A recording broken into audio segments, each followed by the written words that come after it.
Assalamu alaikum students, welcome to Iman Learning. Students, today's topic is plastids. Plastid is a very important organelle and important thing is plastid is a pigment containing organelle. Okay, इसमें ख़ास pigment होता है जिस वजह से इसे कहा जाता है कि this is a pigment containing organelle and found only in plant cell.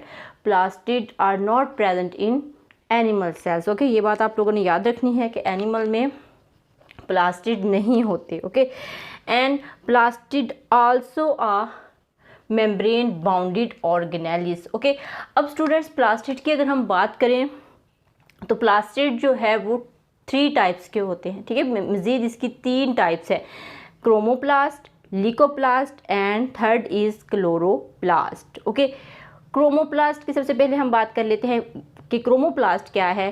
Chromoplast के बारे में बात करने से पहले हम एक बात जान लेते हैं कि जब भी कभी स्टूडेंट्स आप लोग किसी गार्डन में जाते हैं तो आपको प्लांट्स के ऊपर रंग बिरंगे फ्लावर्स नज़र आते हैं. ओके, और आप अगर फ्रूट गार्डन में जाते हैं तो वहाँ पे आपको क्या नज़र आता है, आपको डिफरेंट कलर के बहुत खूबसूरत कलर्स के वहाँ पे आपको फ्रूट्स नज़र आते हैं. कहीं पे आपको खूबसूरत वेजिटेबल्स नज़र आती हैं जो डेली लाइफ में हमारे घर भी आती हैं.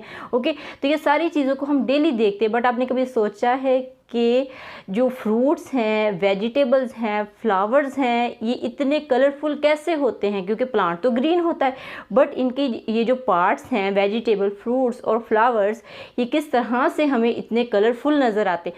सो स्टूडेंट, इसमें भी क्या चीज़ इन्वॉल्व है? क्रोमोप्लास्ट. ओके, जो क्रोमोप्लास्ट होता है स्टूडेंट्स प्लास्टिड के अंदर, give colour to the plants other than green. वो ग्रीन के अलावा प्लांट को कलर देता है. Okay, and for example flowers, fruits, vegetable etcetera. Okay, and help in pollination. अब ये पोलिनेशन क्या चीज़ है? ठीक है, तो पोलिनेशन का फिनोमिना यहाँ पे होता है.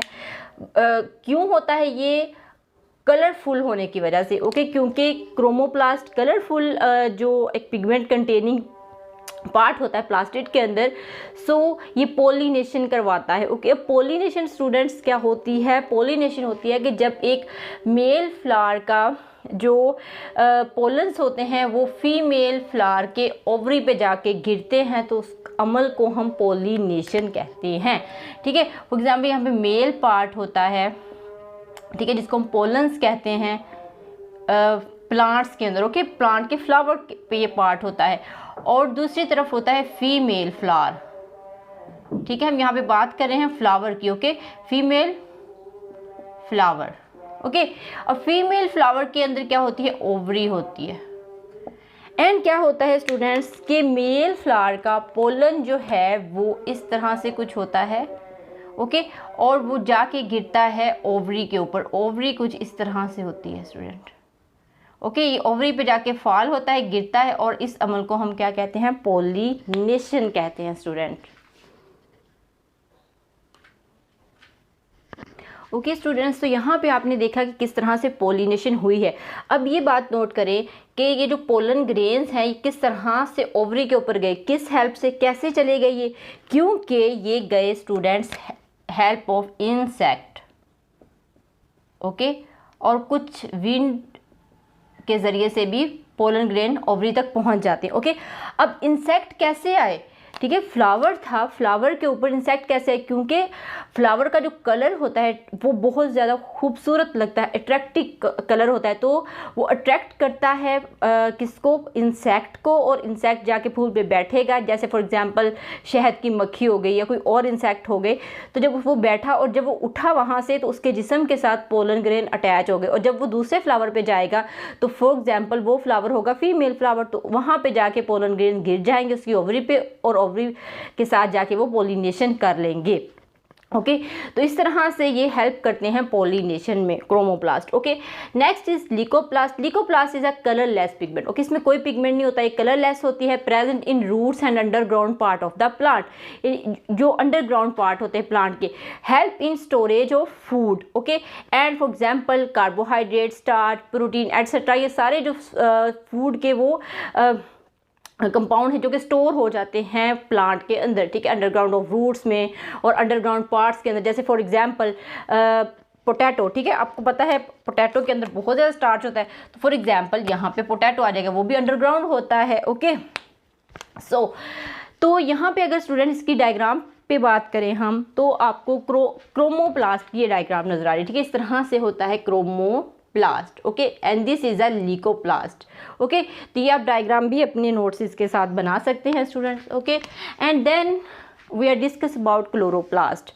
Okay chloroplast is a very interesting part of the plastid. Okay इसको हम मज़ीद भी डिस्कस करेंगे, ठीक है। Membrane bounded green pigment containing. Okay इसके अंदर ग्रीन पिगमेंट होता है। अब इसके अंदर ग्रीन पिगमेंट होता है, so they give colour to the plant. कौन सा कलर देगा ये प्लांट को? Green colour. ओके तो ये प्लांट को प्रोवाइड करेगा ग्रीन कलर। ओके और आपको समझ आई यहाँ पे कि प्लांट का कलर ग्रीन क्यों होता है, क्योंकि उसके अंदर क्लोरोप्लास्ट होता है और वो ग्रीन कलर देता है। और वो ग्रीन कलर होता किस वजह है students?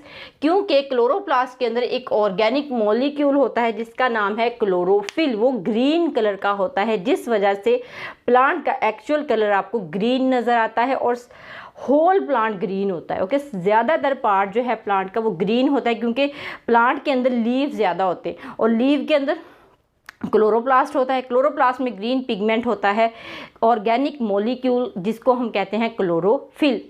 Okay and also help in photosynthesis, बहुत इंपॉर्टेंट फिनोमिना है ये भी। ओके इसके बारे में हम डिस्कस करते हैं अभी। फूड फॉर प्लांट, अब फोटोसिंथेसिस से प्लांट अपनी फूड तैयार करता है। ओके तो इसीलिए हम प्लांट को कहते हैं autotrophic, because plant produce their own food with the help of photosynthesis. तो ऐसे ऑर्गेनिज्म जो अपनी फूड खुद तैयार कर सकते हैं स्टूडेंट, उसको हम क्या कहते हैं? Autotrophs. Okay and chloroplast self replicating, और ये ऑर्गेनेली जो है ये भी सेल्फ रेप्लिकेटिंग होती है। सो नेक्स्ट हम मज़ीद बात करेंगे क्लोरोप्लास्ट के बारे में।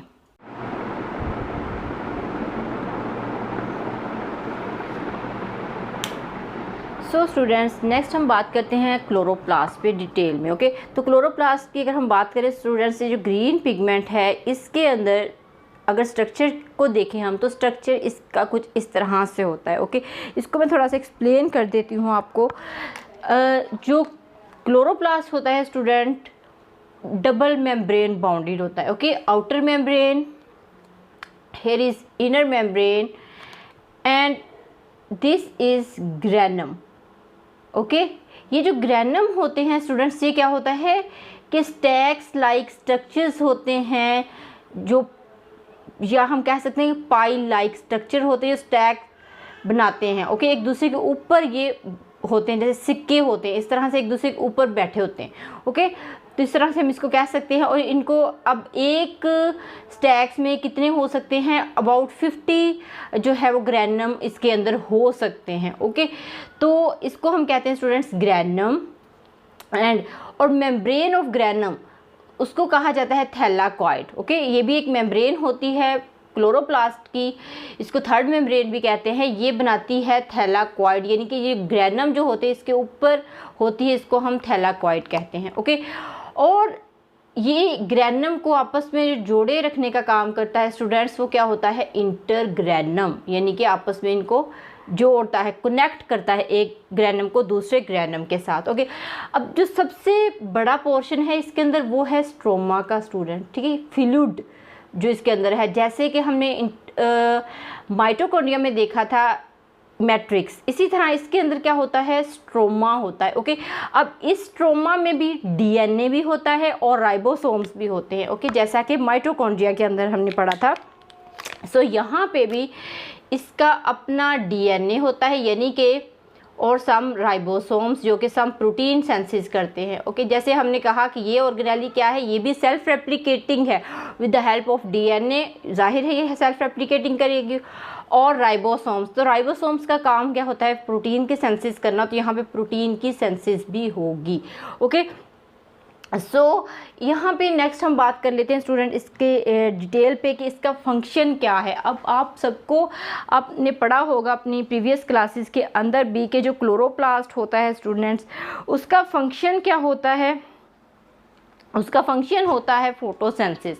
ओके, अगर अब यहाँ पे हम फोटोसेंसिस पे ही बात करेंगे कि कैसे जो क्लोरोप्लास्ट है फोटोसेंसिस में टेक पार्ट करता है। ओके,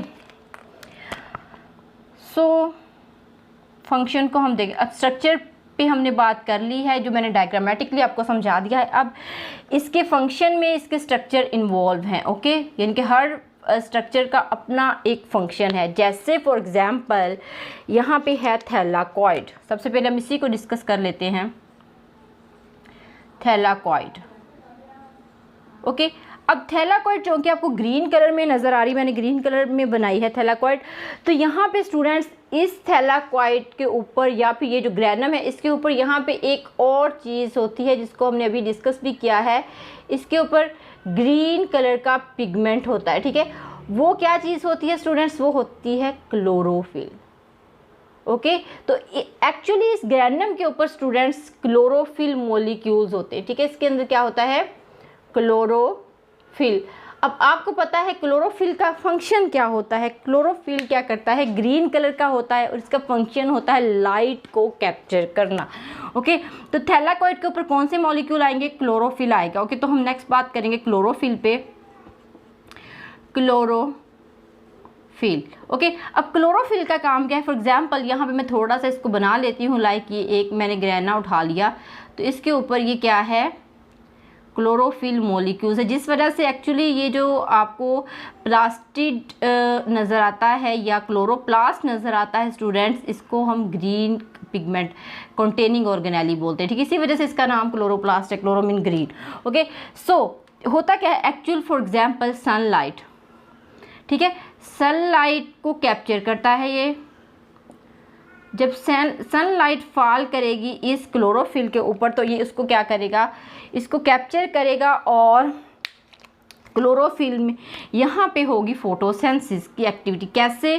फॉर एग्जांपल यहाँ पे है carbon dioxide plus water. Okay, carbon dioxide plus water की हेल्प से क्या बनेगा? ATP एंड प्लस हम कह सकते हैं NADPH। ओके, और आप इसको शुगर मॉलिक्यूल भी यहाँ पे लिख सकते हो। ओके, जैसे हम पढ़ते हैं। और एक्चुअल फोटोसेंसिस का फिनोमिना मैं नहीं आपको बता रही क्योंकि ये एक लंबा प्रोसेस है, तो यहाँ पे सिर्फ हम इसके फंक्शन को देख रहे हैं। ओके, अगर आपने फोटोसेंसिस को पढ़ना हो तो मुझे ज़रूर कमेंट कीजिएगा, मैं उसके बारे में भी लेक्चर ज़रूर अपलोड करूँगी। ओके, सो ये फोटोसेंसिस का प्रोसेस है थोड़ा सा जो मैं लिख रही हूँ। ओके, अब स्टूडेंट्स ये हो क्या रहा है? ये जो शुगर बन रही है या ATP और NADPH बन रही है, ये एक्चुअली एनर्जी कंटेनिंग कंपाउंड्स हैं। ओके, तो ये हो रही है with the presence of sunlight. इस रिएक्शन को हम क्या कहेंगे स्टूडेंट्स? जो कि लाइट की मौजूदगी में हो रहा है। ओके, ये है लाइट रिएक्शन। ओके, अगर हम फोटोसेंसिस को देखें ना स्टूडेंट, तो यहाँ पे फोटोसेंसिस के दो रिएक्शन होते हैं। ठीक है, इसको मैं यहाँ पे लिख देती हूँ। फोटोसेंसिस एक्चुअली दो जो है तरह की होती है। एक होता है इसका लाइट रिएक्शन और एक होता है इसका डार्क रिएक्शन। ठीक है, डार्क रिएक्शन और लाइट। ओके, अब स्टूडेंट्स क्योंकि ये जो प्रोसेस है मैंने आपको समझाया थैलाकॉइड पे जो हो रहा है क्लोरोफिल की हेल्प से, वो हो रहा है लाइट की मौजूदगी में, यानी कि उसको कैप्चर करती है सनलाइट को, वो कैप्चर करता है क्लोरोफिल। तो इसको हम कहते हैं लाइट रिएक्शन ऑफ फोटोसेंसिस। अब यहाँ पे आप शुगर मॉलिक्यूल भी लिख सकते हो, ATP प्लस NADPH भी और ग्लूकोज भी। ओके, ये हमने पढ़ा है, जो हम एक सिंपल सी इक्वेशन पढ़ते हैं फोटोसेंसिस की। ओके, ये भी लिखेंगे तो ये गलत नहीं है। ओके, तो अब स्टूडेंट ये तो हो गया थैलाकॉइड की बात। तो थैलाकॉइड पे क्या हो रहा है? लाइट रिएक्शन हो रहा है। अब हमने एक चीज़ यहाँ पे देखी है, स्ट्रोमा। अब हम बात करते हैं स्टूडेंट स्ट्रोमा की। ओके, सो स्ट्रोमा। अब स्ट्रोमा जो है क्लोरोफिल का ये भी पार्ट है, इसको भी हम मेन पार्ट कहेंगे। यहाँ पे फोटोसेंसिस का जो दूसरा रिएक्शन है जिसको हमने नाम दिया डार्क रिएक्शन का। ठीक है, dark reaction of photosynthesis. Okay, अब स्टूडेंट ये फोटोसेंसिस का जो प्रोसेस है ये कैसे होता है, इसको भी हम देख लेते हैं। फोटोसेंसिस, अब आपको पता है कि लाइट कब होती है? During day time. तो डे टाइम में रिएक्शन होगा लाइट रिएक्शन, और ड्यूरिंग नाइट तो ये कब होगा? नाइट टाइम में, यानी कि उस टाइम जिस टाइम पे लाइट प्रेजेंट नहीं होगी। ओके, तो एक्चुअली क्या होता है कि कार्बन डाइऑक्साइड बनाता है शुगर, यानी कि इस अमल में या इस रिएक्शन में क्या होती है, फिक्सेशन ऑफ कार्बन डाइऑक्साइड। अब फिक्सेशन ऑफ कार्बन डाइऑक्साइड हो गई और बन गई शुगर। तो ये जो ATP और NADPH है ये क्या करेंगे स्टूडेंट्स, एक्चुअली डार्क रिएक्शन को यही हेल्प आउट करते हैं। इनके ये जो बनी है ATP और NADPH, ये यहाँ पे क्या करेंगे, कार्बन डाइऑक्साइड को फिक्स करके शुगर में कन्वर्ट कर देंगे। ओके, यानी कि शुगर मॉलिक्यूल बनाने के लिए एनर्जी की ज़रूरत है। वो एनर्जी किस सेंस में है, ATP और NADPH की सेंस में, तो वही यूज़ करेगा। यानी कि डे टाइम में प्लांट जो फोटोसिंथेसिस करते हैं, जो ATP इकट्ठा करते हैं, NADPH मॉलिक्यूल बनाते हैं, तो वो इसलिए कि उन्होंने शुगर बनानी होती है कार्बन डाइऑक्साइड को फिक्स करके डार्क रिएक्शन के अंदर। ओके, तो एनर्जी अगर इनके पास ATP होगी तो ये रिएक्शन चलेगा, अदरवाइज ये रिएक्शन नहीं होगा। ओके, तो स्टूडेंट्स जो फोटोसिंथेसिस है उसमें लाइट और डार्क रिएक्शन, दोनों रिएक्शन जो हैं वो एक साथ चलते हैं। ठीक है, इनके डे टाइम में लाइट रिएक्शन हो गया, रात टाइम में डार्क रिएक्शन हो गया। ठीक है, तो इसी तरह ये अमल चलता रहता है, प्लांट अपनी खुराक जो बनाता रहता है, यानी कि फोटोसिंथेसिस करता रहता है, और इस तरह हम इस अमल को कहते हैं फोटोसिंथेसिस। और ऐसे ऑर्गेनिज्म जो अपनी खुराक खुद तैयार करते हैं, मैंने पहले भी बताया आपको क्या कहलाएंगे, वो ऑटोट्रॉफ्स कहलाएंगे। ओके, समझ आ गई कि स्ट्रोमा के अंदर डार्क रिएक्शन होता है और थैलाकॉइड के अंदर जो है वो लाइट रिएक्शन ऑफ फोटोसिंथेसिस होता है। ओके, तो यहाँ पे स्टूडेंट्स हमने देखा, और ये DNA जो मैंने आपको बता दिया कि स्ट्रोमा के अंदर DNA होता है, जिसकी वजह से वो अपना जो सेल्फ रेप्लिकेटिंग का काम भी ये ऑर्गेनेली करती है। ओके, तो यहाँ तक स्टूडेंट्स हमारा ये लेक्चर कंप्लीट होता है। ठीक है, तो अगर आपको मेरा लेक्चर पसंद आया हो स्टूडेंट्स, तो इसको लाजमी शेयर कीजिएगा अपने दोस्तों के साथ, ताकि उनको भी हेल्प हो सके। ठीक है, और इसी तरह मुझे इजाज़त दें, इंशाल्लाह हम नेक्स्ट मिलेंगे नेक्स्ट लेक्चर के साथ। अल्लाह हाफिज़।